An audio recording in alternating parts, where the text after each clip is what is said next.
Olá, amigos queridos. Vamos a mais um estudo do Evangelho segundo o Espiritismo decodificado por Allan Kardec. Comecemos com o Pai Nosso. Pai nosso que estás no céu, santificado seja o vosso nome. Venha a nós o vosso reino, seja feita a vossa vontade, assim na terra como no céu. E o pão nosso de cada dia dai-nos hoje e sempre.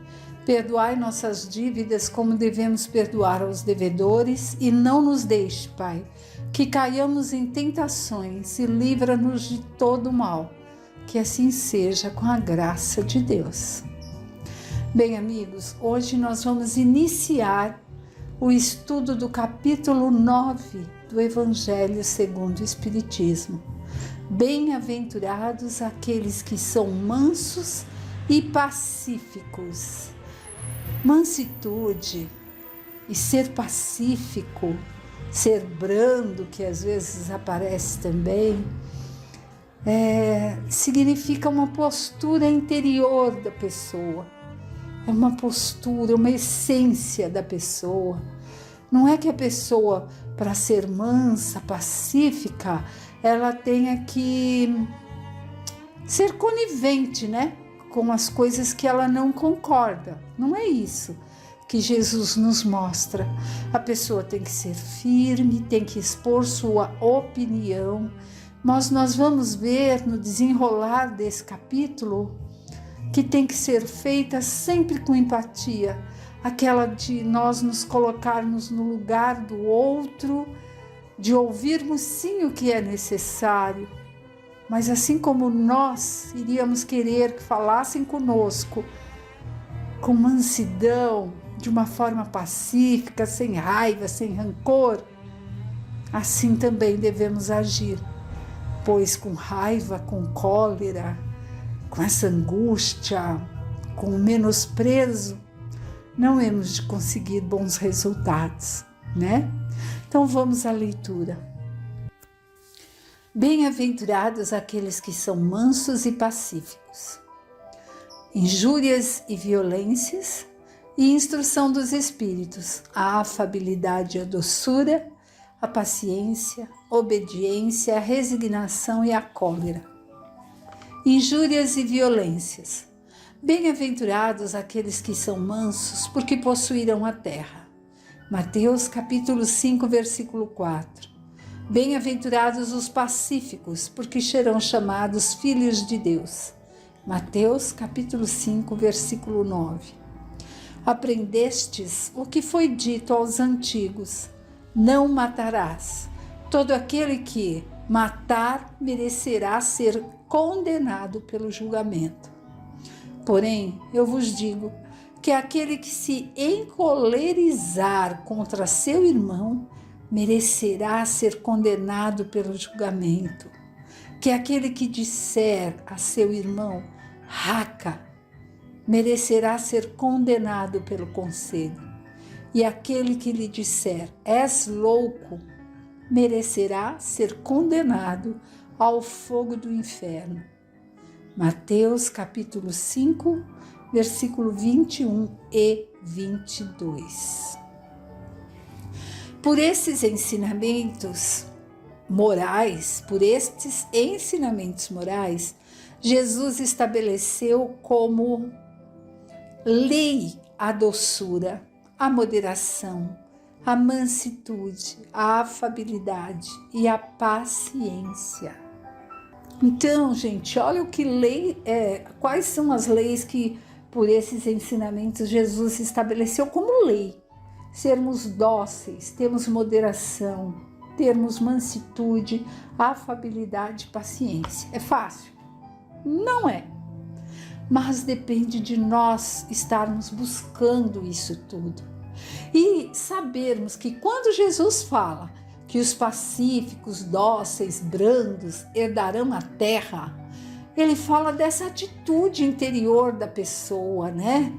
Aquilo que ele traz ali consigo. Ele não fala da ociosidade.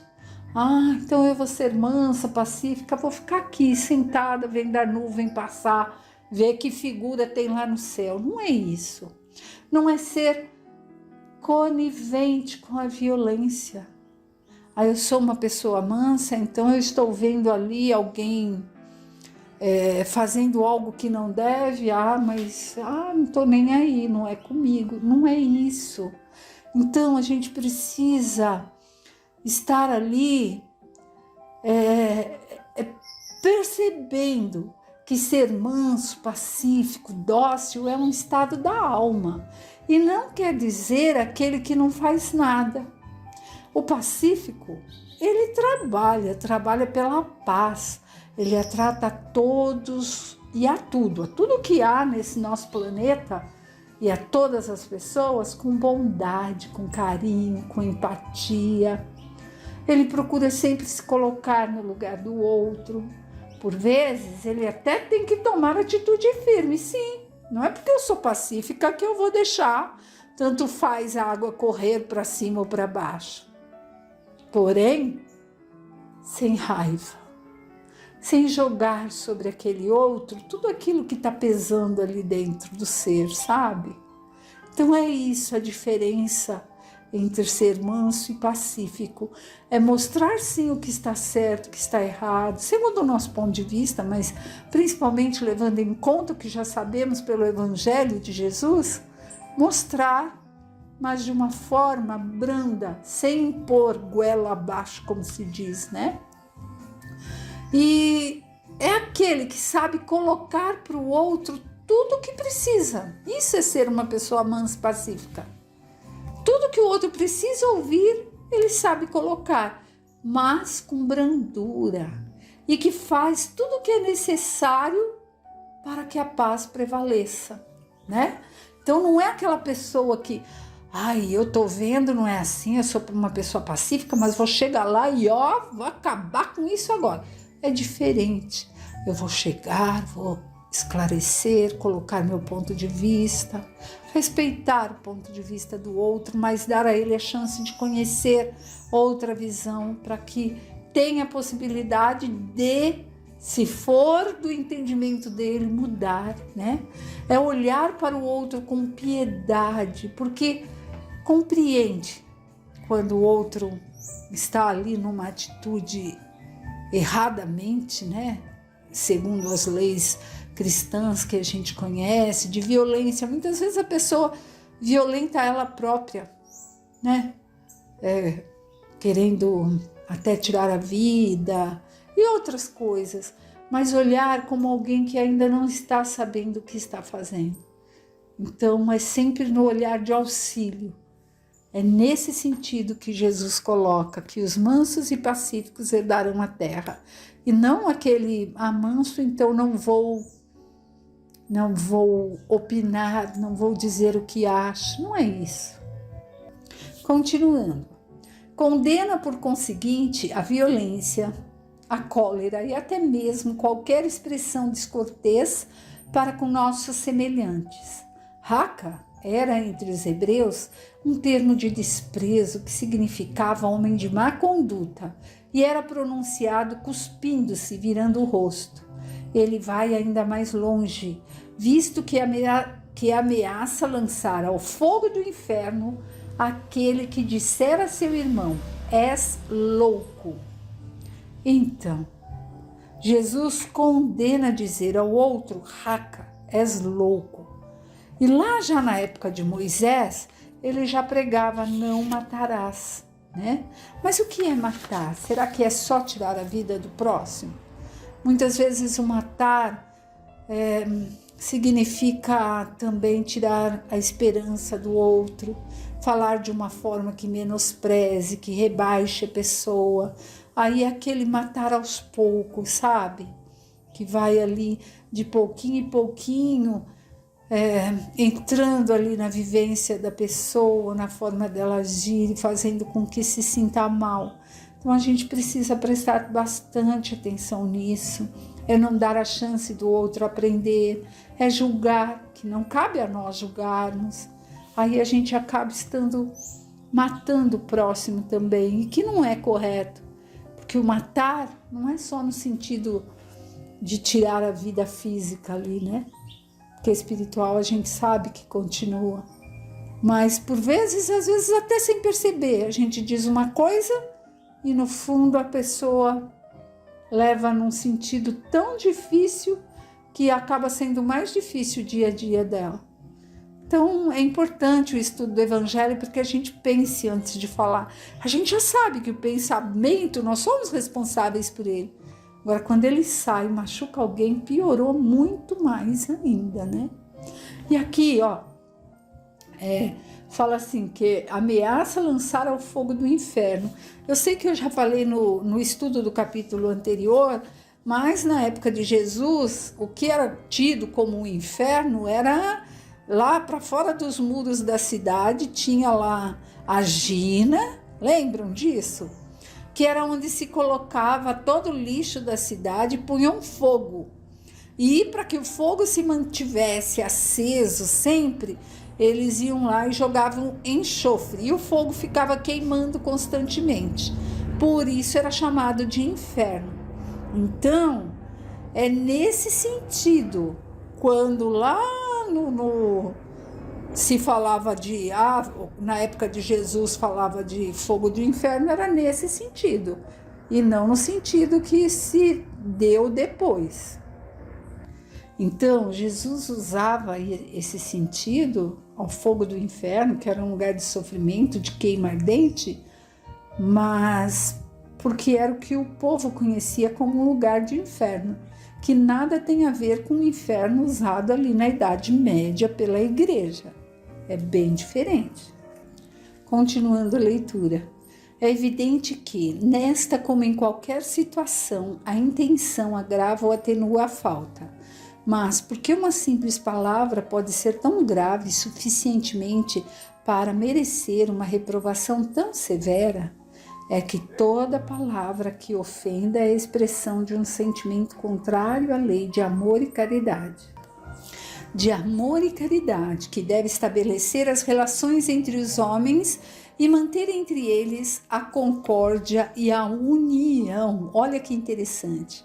Para que haja concórdia e união, há que se ter palavra firme, enérgica e não ter cólera e raiva.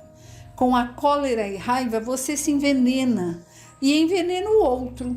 Devemos sempre nos colocar no lugar do outro.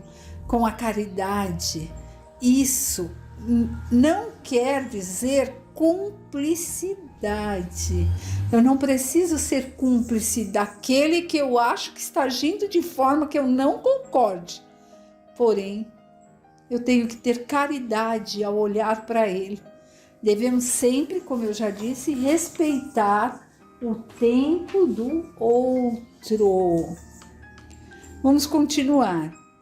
E manter entre eles a concórdia e a união, que é um insulto à benevolência recíproca e à fraternidade, que alimenta o ódio, o rancor, enfim, que depois da humildade perante Deus, a caridade para com o próximo é a primeira lei de todo cristão. O que será que quer dizer essa humildade perante Deus? Nós vimos no capítulo anterior também, né? É a simplicidade, é o querer aprender, assim como uma criança. Quando ele fala, deixai vir a mim os pequeninos, não são os pequenos de estatura, não são as crianças em idade carnal que a gente conhece aqui. São os que a eles se assemelham, é os que estão ali, cai, levanta e vai de novo, pergunta os porquês, que quer aprender. São aqueles homens de boas vontade. Então é isso. Continuando. Mas como entender o significado destas palavras? Bem-aventurados aqueles que são mansos, porque possuirão a terra. Se Jesus havia recomendado renunciar aos bens desse mundo e prometia do céu? O homem, enquanto aguarda os bens do céu, tem necessidade dos da terra para viver. O que Jesus recomenda é que não se dê aos bens da terra maior importância do que aos do céu, né? Então, nós estamos aqui encarnados, os bens da terra têm sim sua importância, pois que ainda precisamos dele para seguirmos aqui a nossa jornada. Porém, que não demos a esses bens terrenos dos quais precisamos, devemos cuidar, devemos lutar, trabalhar, levantar cedo, buscar emprego, buscar o que fazer algo para termos esses bens dos quais necessitamos, não aqueles em excesso que ele vai falar daqui a pouco, mas que eles não tenham valores maior do que os bens celestes, os bens espirituais, que é o que realmente conta. Por estas palavras, Jesus quis dizer que até agora os bens da terra foram um privilégio exclusivo dos quais os violentos se apossaram, em prejuízo daqueles que são mansos e pacíficos, que frequentemente estes não têm o necessário, enquanto os outros têm em excesso. Promete Jesus que a justiça lhes será feita assim na terra como no céu, porque eles serão chamados filhos de Deus. Quando a lei de amor e da caridade for a lei da humanidade, não havendo mais egoísmo, o fraco e pacífico não serão mais explorados nem esmagados pelo forte e violento. Assim será a terra, quando, de acordo com a lei do progresso e a promessa de Jesus, ela se torna um mundo feliz em razão do afastamento dos maus. Pois bem, nesse trecho nós vemos que o homem muitas vezes resolve as coisas assim de uma forma rápida, né? Mas através da violência, do desprezo ao ser humano, do irmão em Deus que somos. E por sua vez, tudo aquilo que consegue dessa forma, que são só bens terrenos, passa rápido, acaba se perdendo, porque a essência mesmo ele não conseguiu transformar. Enquanto que aquele que consegue as coisas através da paciência, da mansietude, com calma, esse sim faz-se perseverar o que consegue. E como se fosse ali construída essa conquista, como aquelas fórmulas homeopáticas que vão agindo de pouquinho a pouquinho, a longo prazo, mas porém com firmeza e de forma duradoura. É mais fácil que a do outro? Não sei, não podemos julgar, porque cada um ainda está num tempo de conseguir, né, as suas coisas. Por isso que se diz, os mansos e pacíficos herdarão a terra. Terão como reencarnar aqui na terra, mas que terra? A terra feliz, a qual todos almejamos, mas que exige o quê? Esforço, mudança interior, auto-reforma, né? A reforma íntima, o buscar pensar naquilo que estamos fazendo, como estamos fazendo, se estamos nos melhorando a cada dia que levantamos. Se naquele momento em que alguém nos tira do sério, digamos assim, conseguimos já respirar, não desejar mal, não pensar mal. E pensar, é um irmão em dificuldade. Muitas vezes a forma dele agir é um jeito de pedir socorro, porque não sabe sair dessa situação que se encontra. Não é assim? Então, por isso que quando Jesus diz assim, que ouça aquele que tem ouvidos para ouvir, o que significa? É ouvir como a gente ouve uma música, ouve uma palestra, não. Isso ali no Evangelho significa feliz daquele que tem ouvidos de ouvir, é que sabe entender a palavra de Deus e obedecer à lei de Deus. É isso que quer dizer. E aquele que sabe obedecer à lei de Deus, que a compreende, que vê que todos somos irmãos e que não podemos olhar para o outro, apontar o dedo, pois muitas vezes nos esquecemos de olhar para a mão, mas tem 3 outros ali virado para nós próprios. Quem não obedece à lei de Deus jamais, né? Quem obedece à lei de Deus jamais vai desrespeitar a lei dos homens. Por quê? Porque é um dos primeiros mandamentos: amai ao próximo como a ti mesmo, a Deus sobre todas as coisas e ao próximo como a ti mesmo. Se eu sigo essa lei, eu jamais vou querer pisar num irmão, seja ele alguém que aprontou alguma dificuldade daquelas escabrosas que a gente vê por aí, mas sem o olhar de julgamento, pensando assim: ainda não aprendeu que não pode ser assim. Ainda vai ter que ressarcir a quem ele praticou esse crime, esse homicídio, esse roubo, esse furto. Então é um olhar de piedade, de caridade, de desejo de que mude, de que se melhore ainda nesta encarnação, para que não venha agravar mais ainda seus débitos, né? Quem ama o próximo como a si mesmo, não vai chegar para um funcionário menosprezá-lo, sabe? Achar-se superior, seja lá quem for, pois diante de Deus todos somos iguais. O que há é que um teve mais chance de aprendizado, de estudo, mas isso não significa que é mais feliz que o outro e nem que o trabalho do outro tenha menor valia que o dele. Então, quem respeita a lei de Deus trata o próximo como gostaria de ser tratado. Eu acho que essa é a máxima que você pode tirar em todos os momentos. Você vê aquele que está ali numa fila e fala assim: nossa, estou aqui no fim, mas aquele que está lá já na ponta já esteve aqui, então eu vou respeitar, não vou furar a fila.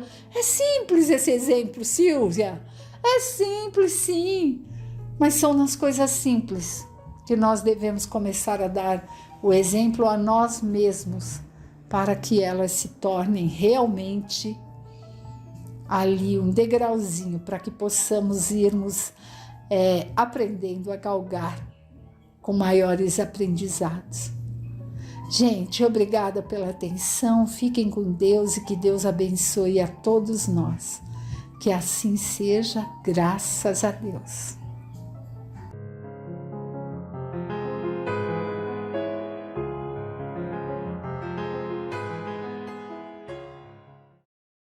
Que Jesus esteja sempre junto ao coração de cada um de nós. Vamos a mais um estudo, uma reflexão sobre o Livro dos Espíritos por Allan Kardec.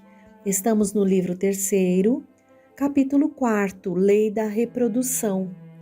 Item 1, População do Globo.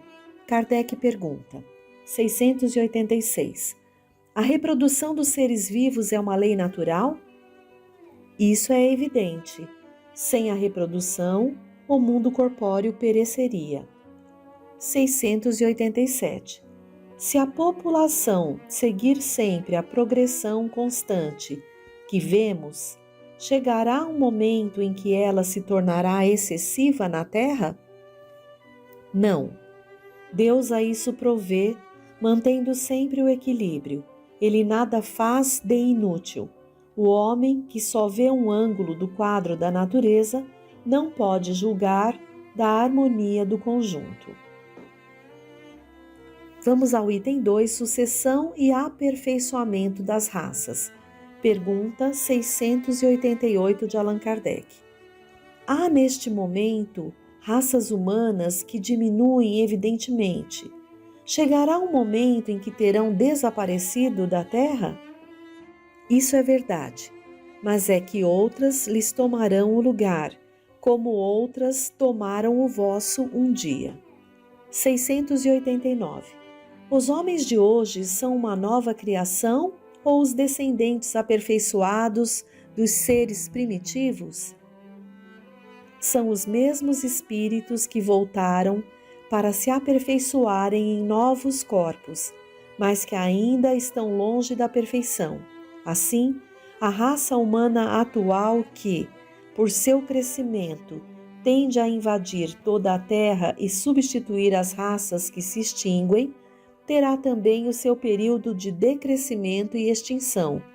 Outras raças mais perfeitas a substituirão, descendendo da raça atual, como os homens civilizados de hoje descendem dos seres brutos e selvagens dos tempos primitivos. 690. Do ponto de vista puramente físico, os corpos da raça atual são uma criação especial ou procedem dos corpos primitivos por via de reprodução? A origem das raças se perde na noite dos tempos, mas, como todos pertencem à grande família humana, qualquer que seja o tronco primitivo de cada uma, puderam mesclar-se e produzir novos tipos. 691. Qual é, do ponto de vista físico, o caráter distintivo e dominante das raças primitivas? Desenvolvimento da força bruta em detrimento da intelectual.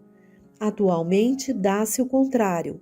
O homem faz mais pela inteligência do que pela força física, e, no entanto, faz 100 vezes mais porque colocou a seu serviço as forças da natureza, o que não fazem os animais.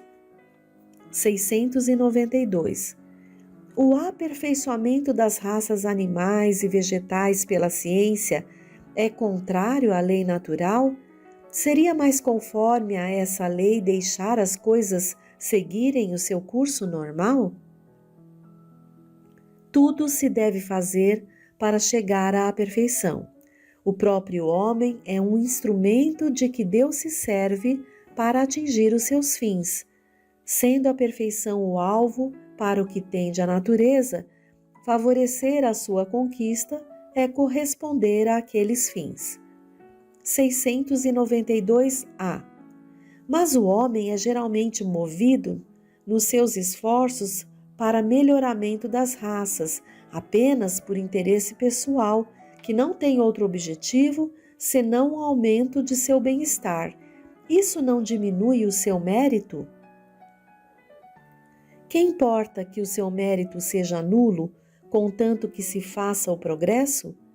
Compete a ele tornar meritório o seu trabalho através da intenção. Ademais, por meio desse trabalho, ele exercita e desenvolve sua inteligência, e é sob esse aspecto que tira maior proveito.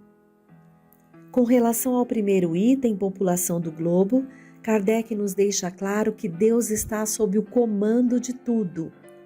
No segundo item, sucessão e aperfeiçoamento das raças, vemos aqui também o controle de Deus segundo a lei da natureza, onde raças mais primitivas do próprio homem já se extinguiram para que viessem as novas raças de compleição mais elaborada, assim como acontecerá também com o desenvolvimento continuado da raça humana.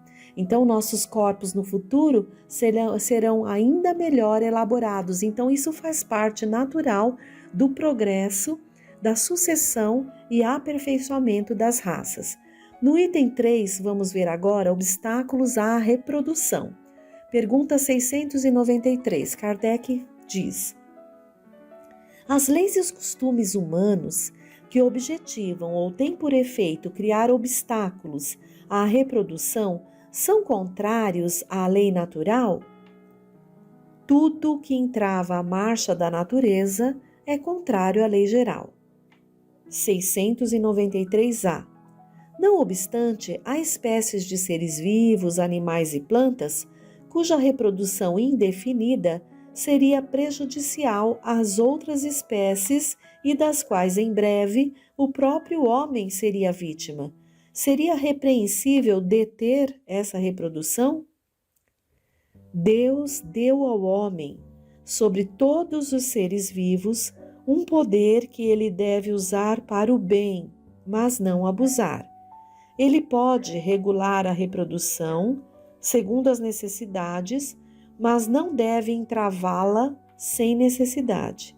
A ação inteligente do homem é um contrapeso posto por Deus entre as forças da natureza para restabelecer-lhes o equilíbrio, e isso também o distingue dos animais, pois ele o faz com conhecimento de causa.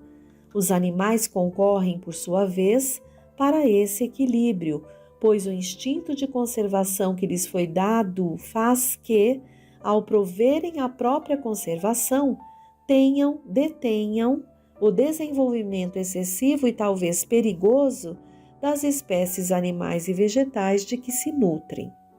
694. Que pensar dos usos que tem por fim deter a reprodução com vistas à satisfação da sensualidade? Isso prova a predominância do corpo sobre a alma e quanto o homem está imerso na matéria. Então, até aqui já deixa claro também sobre essa questão da reprodução, a responsabilidade do homem, que com a sua inteligência pode ali travar algumas questões referentes à natureza, como é colocado aqui, vegetal e animal, e com relação à sua própria condição enquanto homem dentro da questão da reprodução, né? Porque muitas vezes o homem tem por fim deter a reprodução e aqui com vistas à questão da sensualidade, e aqui Kardec então responde que isso prova a nossa imperfeição moral ainda, a predominância do corpo sobre a alma, e quanto ainda o homem está ali imerso na matéria, tendo esses interesses. No item 6, casamento e celibato, Kardec faz a seguinte pergunta, 697. O casamento, ou seja, a união permanente de dois seres é contrária à lei da natureza? É um progresso na marcha da humanidade. 696. Qual seria o efeito da abolição do casamento sobre a sociedade humana? O retorno à vida dos animais. Nota de Allan Kardec. A união livre e fortuita dos sexos pertence ao estado de natureza. O casamento é um dos primeiros atos de progresso nas sociedades humanas, porque estabelece a solidariedade fraterna e se encontra entre todos os povos, embora nas mais diversas condições. A abolição do casamento seria, portanto, o retorno à infância da humanidade e colocaria o homem abaixo mesmo de alguns animais que lhe dão o exemplo das uniões constantes. 697. A indissolubilidade absoluta do casamento pertence à lei natural ou apenas à lei humana? É uma lei humana muito contrária à lei natural, mas os homens podem modificar suas leis, somente as naturais são imutáveis. 698. O celibato voluntário é um estado de perfeição meritório aos olhos de Deus? Não. E os que vivem assim, por egoísmo, desagradam a Deus e enganam a todos. 699. O celibato não é um sacrifício para algumas pessoas que desejam devotar-se mais inteiramente ao serviço da humanidade? E isso é bem diferente. Eu disse por egoísmo. Todo sacrifício pessoal é meritório quando feito para o bem. Quanto maior o sacrifício, maior o mérito. Nota de Allan Kardec. Deus não se contradiz, nem considera mal o que ele mesmo fez. Não pode, pois, ver um mérito na violação de sua lei. Mas se o celibato, por si mesmo, não é um estado meritório, já não se dá o mesmo quando constitui, pela renúncia às alegrias da vida familiar, a um sacrifício realizado a favor da humanidade. Todo sacrifício pessoal, visando ao bem e sem segunda intenção egoísta, eleva o homem acima da sua condição material. E o último item desse capítulo 4, Lei da Reprodução, é o item 5, poligamia. Pergunta 700.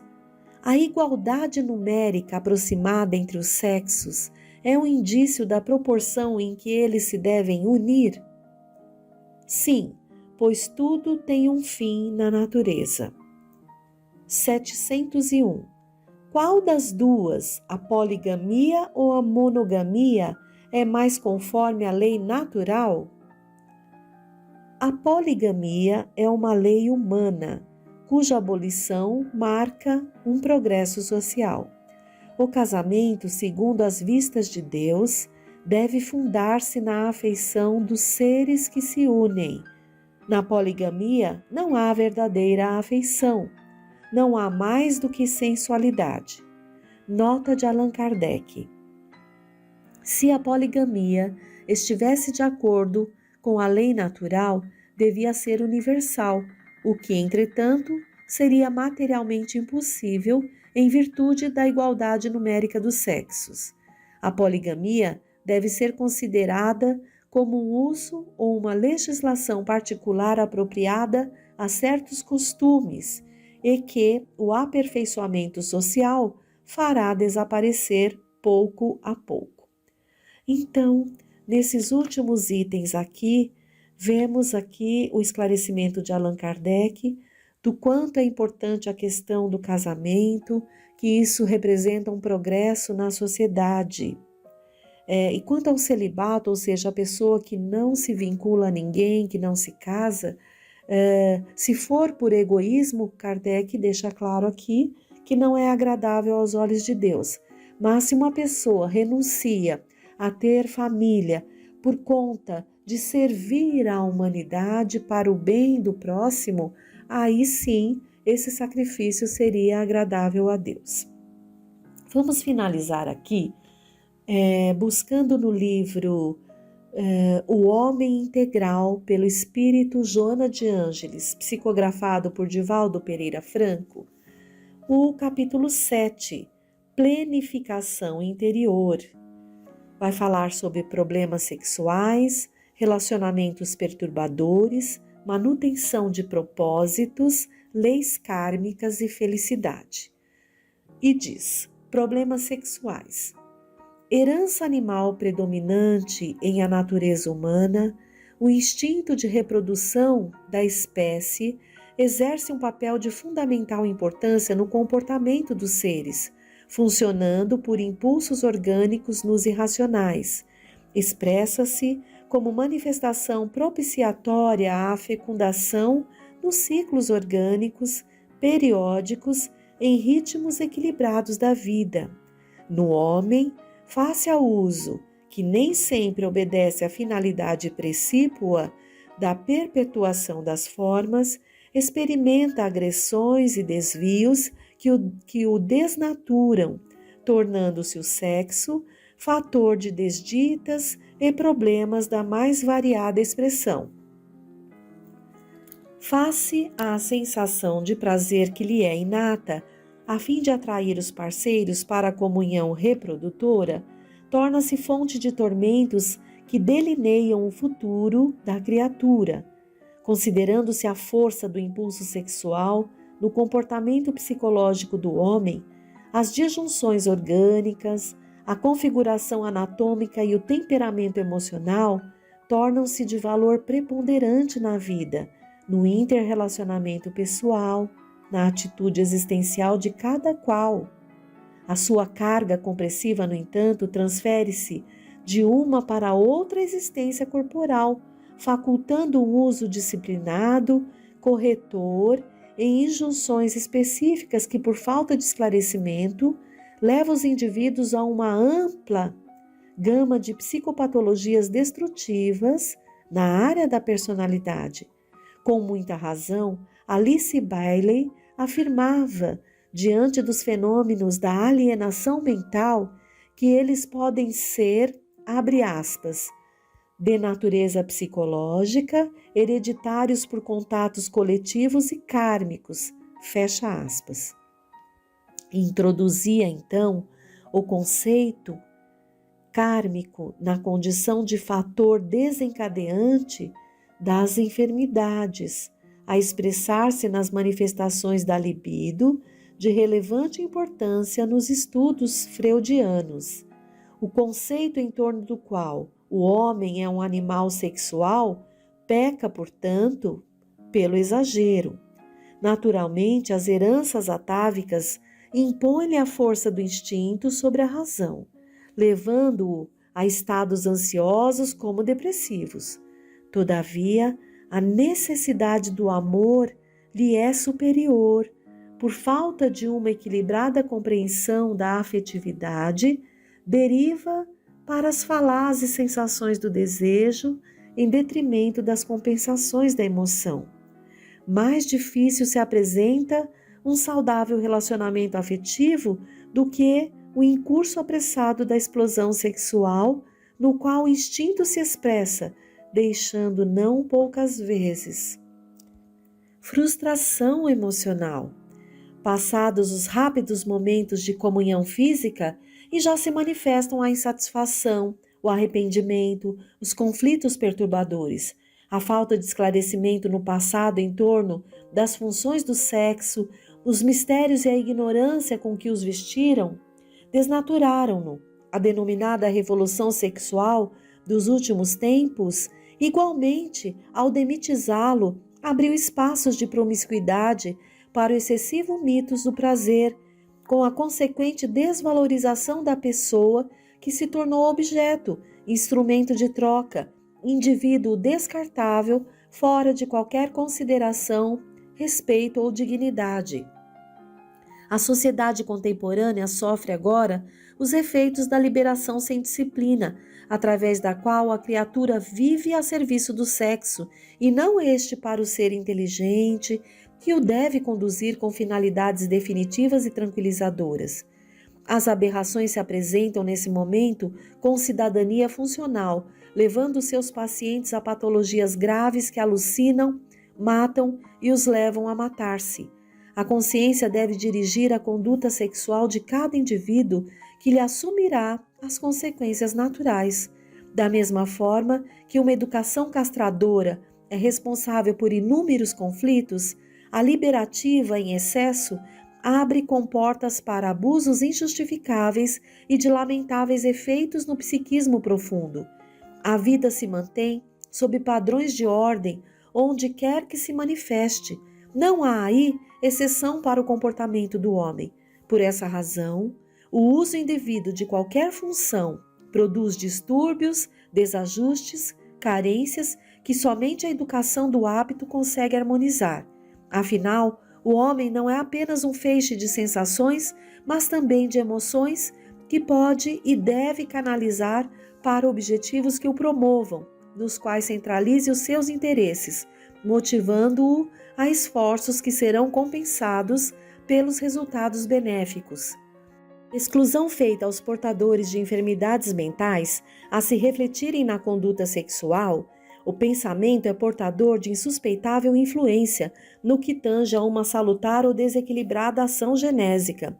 O mesmo fenômeno ocorre nas mais diferentes manifestações da vida humana mediante o seu cultivo. Eles se exteriorizam no comportamento de forma equivalente. A vida, portanto, saudável na área do sexo decorre da educação mental, da canalização correta das energias, da ação física, pelo trabalho, pelos desportos, pelas conversações edificantes, que proporcionam resistência contra os derivativos, auxiliando o indivíduo na eleição de atitudes que proporcionam bem-estar onde quer que se encontrem. As ambições mal conduzidas, toda frustração, decorre do querer e não poder realizar, dão nascimento ao conflito. O conflito, por sua vez, quando não equacionado pela tranquila aceitação do fato, sobrepondo a identidade real ao ego dominador e insaciável, termina por gerar neuroses. Estas, sustentadas pela insatisfação, transmudam-se em paranoia de catastróficos resultados na personalidade. Considerado na sua função real e normal, o sexo é santuário da vida e não baú de intoxicação e morte. Estimulado pelo amor, que lhe tem ascendência emocional, propicia as mais altas expressões da beleza, da harmonia, da realização pessoal, acalma e encoraja para a vida, tornando-se um dínamo gerador de alegrias. Os problemas sexuais se enraizam no espírito, que se aturde com o desregramento que impõe ao corpo, exaurindo as glândulas genésicas e exteriorizando-se em funções incorretas, que se faz psicopatologias graves a empurrar a sua vítima para os abismos da sombra, da perversidade e do crime. A liberação das distonias sexuais mais perturbam o ser, que se transfere de uma para outra sensação com sede crescente, mergulhando na promiscuidade por desrespeito e desprezo a si mesmo e por extensão aos outros. A sua é uma ótica desfocada, pela qual passa a ver o mundo e as demais pessoas na condição de portadoras dos seus mesmos problemas, só que mascaradas ou suscetíveis de viverem aquela conduta quando não deseja impor a sua postura especial como a regra geral para a sociedade. Sob conflito psicológico, o portador de problema sexual ou de outra natureza não se aceita, fugindo para outros comportamentos dissimuladores, ou, quando se conscientiza e resolve-se por vivê-lo, assume feição chocante, agressiva, como uma forma de enfrentar os demais, de maneira antinatural, demonstrando que não o digeriu nem o assimilou. Toda exibição oculta um conflito de timidez ou inconformação, de carência ou incapacidade. Uma terapia psicológica bem cuidada atenua o problema sexual, cabendo ao paciente fazer uma tranquila autoanálise que lhe faculte viver em harmonia com a sua realidade interna, nem sempre compatível com a sua manifestação externa. Não basta satisfazer o sexo. Toda fome e sede de momento, saciadas, retornam em ocasião própria. Mas harmonizar-se emocionalmente, vivendo em paz de consciência, embora com alguma fome perfeitamente suportável, ao invés do constante conflito da insatisfação decorrente da imaginação fértil que programa prazeres contínuos e elege companhias impossíveis de conseguidas e em qualquer faixa sexual que se estagie. Ninguém se sente pleno no mundo acreditando-se haver logrado tudo quanto desejava. A aspiração natural e calma para atingir um próximo patamar faz estímulo para o progresso do indivíduo e da sociedade. Os problemas sexuais, por isso mesmo, devem ser enfrentados sem hipocrisia nem cinismo, fora de padrões estereotipados por falsa moralidade, tampouco levados à conta de pequeno significado. São dificuldades e, como tais, merecem consideração, tempo e ação especializada. Finalizamos aqui as nossas reflexões acerca do tema do Livro dos Espíritos por Allan Kardec, Lei da Reprodução, e aqui com a contribuição da benfeitora Joana de Ângeles, do livro O Homem Integral, item 7, Planificação Interior. Que Jesus possa estar junto a cada um de nós, nos auxiliando a nos conhecer e nos equilibrar cada vez mais. Que a paz, então, desse Mestre amoroso esteja no coração de cada um de nós.